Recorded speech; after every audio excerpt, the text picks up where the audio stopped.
আমার বন্ধুগণ, আল্লাহ তাআলাকে অস্বীকার করা অর্থ হচ্ছে এই নয় যে মুখ দিয়ে বললেই হবে যে আল্লাহ তাআলাকে আমরা মানি বা স্বীকার করি। এতে আল্লাহ তাআলা স্বীকার করা আবার অস্বীকার করা কিছু নয়।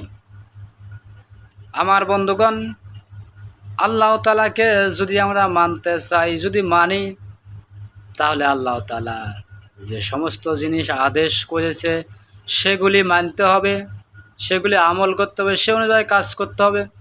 আল্লাহ তাআলা যে বিষয়ে নিষেধ করেছে সে বিষয়গুলি আমাদেরকে বেছে বেছে চলতে হবে। সেগুলো কাজ আমাদের যারা করা যাবে না, সেগুলো কাজ আমাদেরকে করা যাবে না।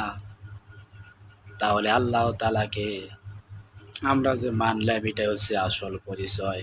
আর যদি আমরা মুখে বলি আল্লাহকে মানি, আল্লাহ আছে, ও মানার কোনো দাম নাই, ও মানার কোনোই দাম নাই। যেমন আমরা কালেমা পড়ি লা ইলাহা ইল্লাল্লাহ মুহাম্মাদুর রাসূলুল্লাহ, এর অর্থ যদি আমরা না বুঝি, অর্থ অনুযায়ী কাজ না করি, শুধু মুখে বললে কি কাজে আসবে? কোনো কাজ হবে না।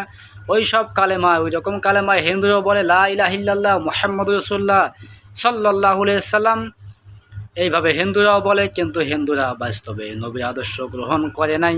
নবী যে আদেশ করেছে তাও মানে নাই, নবী যে নিষেধ করেছে সেটাও মানে নাই। ওজন্য ওরা হিন্দু। আজ বাংলাদেশ নয়, সারা পৃথিবীর মধ্যে আমরা যারাই বলি আমরা আল্লাহকে মানি, রসুলকে মানি, অথচ আল্লাহর নবী 5 ওয়াক্ত নামাজ পড়েছেন, মাথায় টুপি দিয়েছেন, আতরে লাগাইছেন, সুরমা দিয়েছেন, হজ করেছেন, জাকাত দিয়েছেন, এই সমস্ত কাজ আমরা একটাও করি না। এক ওয়াক্ত অনেকে আছে একটা নামাজও পড়ি না, নামাজ না পড়ি বলে আমরা নবম্বর। এতে কোনো দাম নাই, মুখে মুখে স্বীকৃতি দিলে কোনো দাম নাই। আর ইমানের স্তর হচ্ছে 3টা। 1 নম্বরে মুখে স্বীকৃতি দিতে হবে, 2 নম্বরে অন্তরে বিশ্বাস, 3 নম্বরে কাজে পরিণত করতে হবে। এই 3টার একটা যদি কারো ছুটে যায় ওর ইমানও চলে যাবে। এই জন্য আল্লাহ তাআলা যা বলেছেন, যেটা একবার কান দিয়ে শুনবো আমরা, ওটা আমরা মহব্বত, যেটা আল্লাহ তাআলা আদেশ করেছে সেটাকে আমরা মহব্বত সহকারে সেটা পালন করার চেষ্টা করব এবং করব। আর যেটা আল্লাহ তাআলা নিষেধ করেছে সেটা আমরা মন থেকে ঘৃণা ভরে ছেড়ে দেব। তাহলে আমরা যে আল্লাহ তাআলাকে মানি সেটাই হচ্ছে বাস্তব প্রমাণ। আর আল্লাহ যা নিষেধ করেছে ওগুলো মানি, আচ্ছা ওগুলো করি। আল্লাহ যা আদেশ করেছে ওগুলো করি না, এটি বলি আল্লাহকে মানি। এটা সুস্থ মানুষের কথা হতে পারে না, বরং এটা অসুস্থ মানুষের কথার মতোই হয়ে যাচ্ছে।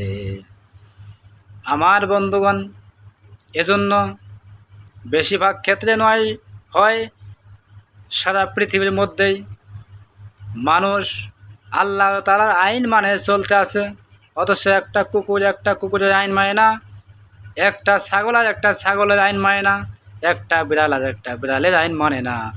অথচ আমরা মানুষ হয়ে মানুষের তৈরি করে আইন মেনে চলতেছি। এই জন্যই আমাদের মতো পোকা আর কি হতে পারে। এজন্য বিবেক খাটান। মানুষ সৃষ্টি করছেন আল্লাহ, জমিন সৃষ্টি করছেন আল্লাহ, আকাশ সৃষ্টি করছেন আল্লাহ। সেই আল্লাহ তাআলা মানুষের চলার জন্য, দেশ চালানোর জন্য আল্লাহ তাআলা সংবিধানও তৈরি করেছেন, যার নাম আসমানি কিতাব আল কোরআন। কোরআন হাদিসের বাইরে চলা যাবে না, যাবে না। কথা বলেন ঠিক না বেঠিক? যে নেতা কোরআন হাদিস মানে না সে নেতাকেও আমরা মানব না। কথা বলেন ঠিক না বেঠিক? যারা শরিয়ানে বিশ্বাস করে না ওদেরকেও আমরা মানি না। কথা বলেন ঠিক না বেঠিক? যারা শরিয়ানে বিশ্বাসই করে না ওদেরকে ভোট তো দূরের কথা, ওদের আমরা একটা চাও খাবো না, ওদের পিছনে যাব না, ওদেরকে ভোটও দেব না। কথা বলেন ঠিক না বেঠিক? যারা নবীর আদর্শই রাজনীতি করে না ওরা তো জাহান্নামে যাবে, নিশ্চয়ই জাহান্নামে যাবে। তার কারণ লাকাদ কানা লাকুম ফি রাসূলিল্লাহি উসওয়াতুন হাসানা। আল্লাহ তাআলা বলেছেন তোমাদের আদর্শ তোমাদের রাসূলের মধ্যেই রয়েছে। আর যে বাংলাদেশ নয় সারা পৃথিবীর মানুষে সেটা ধারণা করে যে আমাদের আদর্শ হচ্ছে আমাদের নেতা, অথচ নেতা নয়, বিশ্ব নবী কে ছাড়া অন্য কাউকে আদর্শ হিসেবে গ্রহণ করলে জাহান্নামে যেতে হবে, জাহান্নামে যেতে হবে। আবারও আমি কথাটা বলি, বিশ্ব নবীকে প্রত্যেকটি জায়গায় আদর্শ হিসেবে গ্রহণ না করলে জাহান্নামে যেতে হবে, জাহান্নামে তাদের ঠিকানা হবে। বিশ্ব নবীকে প্রত্যেকটি জায়গায় আদর্শ হিসেবে মানতেই হবে, মানতেই হবে, মানতেই হবে। বারবার এই কথাটা বলি, কারণ এই দেশ নয়, সারা পৃথিবীর মধ্যে আজ এটাই ভুল হচ্ছে, বিশ্ব নবীকে আদর্শ না মেনিয়ে অন্য কোনো মানুষকে আদর্শ মেনে চলতে আসি আমরা। আর বলে আমরা অমুকের সৈনিক, অমুকের আদর্শই বিশ্বাসী। এই সমস্ত কথা বললে ইমান তো থাকবেই না, থাকবেই না।